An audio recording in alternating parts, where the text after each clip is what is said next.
I've already mentioned in my post the high praise indeed for the book Mindset, Changing the Way You Think to Fulfill Your Potential by Dr. Dweck, who is a professor of psychology at Stanford University.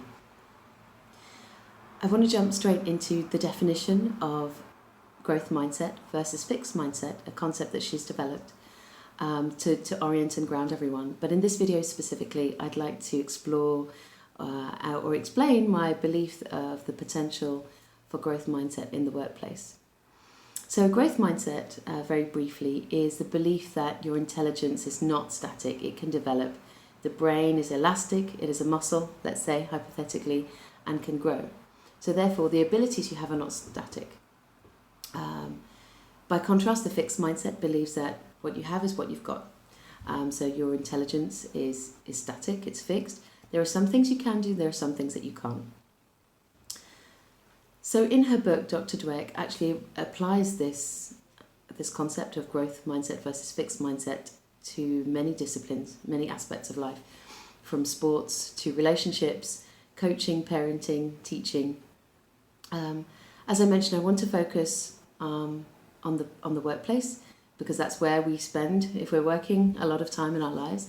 And I think that's where it's difficult to show your more authentic or vulnerable side compared to, for example, at home, in relationships where you have the opportunity to experiment, grow, develop, change, apologize.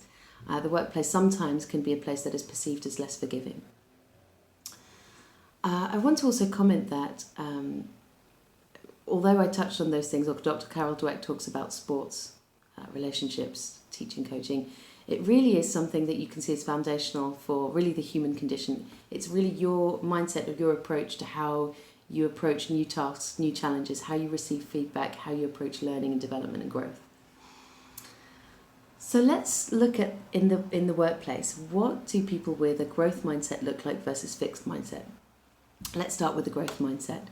So people with a growth mindset will be open to learning. They're open to face challenges. They understand that challenges will not define who they are. They're using challenges to learn and to grow. So therefore, they're looking for feedback. They're open for feedback. The criticism is a way to learn. They're inspired by the success of others. And it's always about, okay, what next and what happens tomorrow? And how can I do better? And how can we do better? And it's an inclusive culture. By contrast, the fixed mindset is very much, I've only got this. This is what I have. This is what I need to show people. Therefore, it's more judgment oriented. If I do this, I'm going to be judged as great. If I don't do this, or if I don't do this well, I'm going to be judged as bad. And research has shown that people with a fixed mindset, if you have a positive label, let's say intelligent, efficient, super, all the positive things, people are afraid of losing that label. And if you have a negative label, which maybe perhaps is more applicable to, I don't know, in childhood, but also at the workplace, people are afraid of deserving that label. And they believe that, well, I must deserve this, or I cannot be good at this. And so there's a limited belief, and that tends to hold people back. So you can imagine the growth and mindset people are thinking, okay, how can I develop and learn and grow and continue to develop, learn and grow? And of course that benefits the organization. Whereas with the fixed mindset, it's a little bit limiting. People can do great, of course, the people are doing to the best of their abilities, but perhaps they reach a ceiling and they cannot go further. They may be closed to feedback, they may be sensitive to feedback, they might take it personally. They see other people's successes as a threat.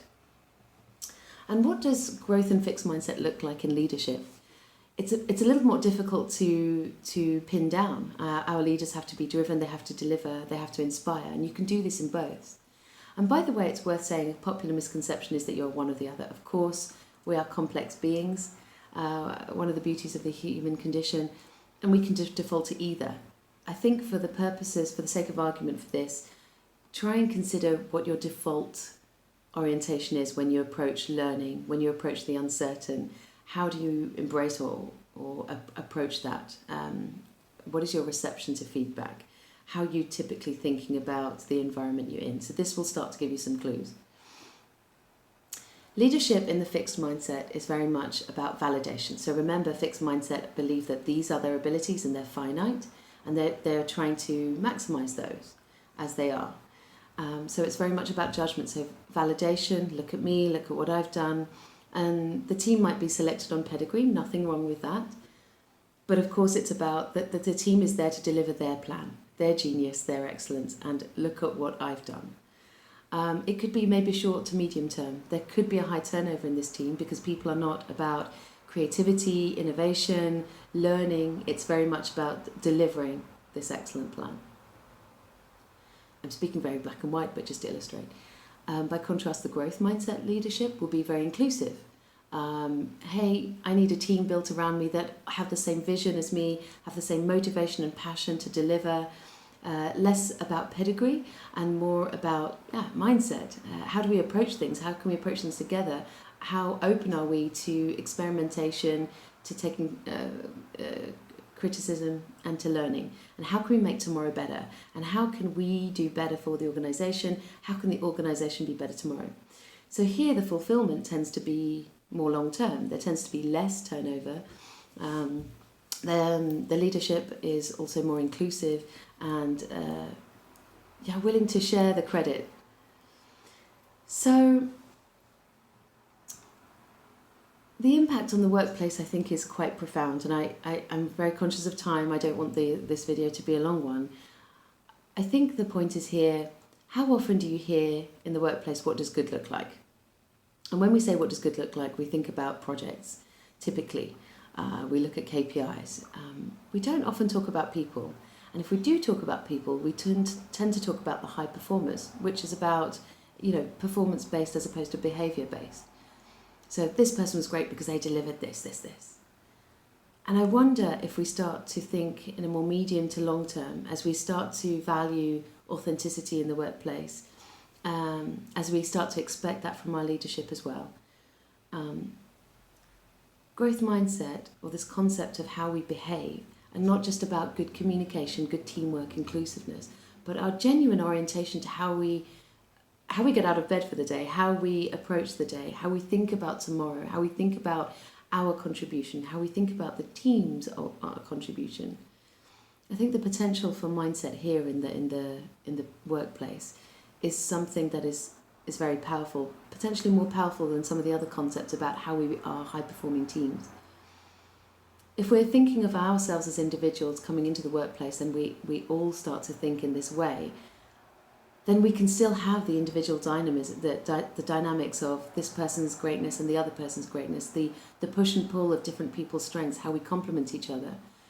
But the beauty of mindset is that our orientation towards learning and betterment and growth can be the same, which can limit or decrease conflict, which can increase the benefit and longevity of a team. This is what I wanted to convey for this first video on growth mindset in the workplace. What I'd like to look at in the next video is practical tips for how do we start? How do we audit what our organisation or teams are like? How do you audit what we are like? What are practical tips to start this process? Because it is a process. We all, of course, try to be our best and bring our best every day. And some of the behaviours that we have, whether it's fixed or growth, these are indoctrinated often from childhood or our past experiences. The want to be praised, the want to have high self-esteem, these are potentially things that have been in our culture for a long time. You did great without necessarily doing something great. We always want to make people feel good. And I think this is where many of the issues or problems or the facets of the fixed mindset has come from. It's not a bad thing. People are not consciously trying to be limited or fixed in their beliefs, of course. It's simply a byproduct of how we've given feedback, as how society has been polite in addressing each other's progress and work. So for now, I'd like to leave it there. If you would like to collaborate or discuss, show examples of how growth mindset in the workplace looks for you, some tips and tricks to share, I'd love to hear from you. Leave a comment or get in touch. Perhaps we can collaborate together, or certainly I can take into account the things, any comments or feedback for the next video, which is looking at how to implement this on a personal basis and within teams in the workplace. Thank you.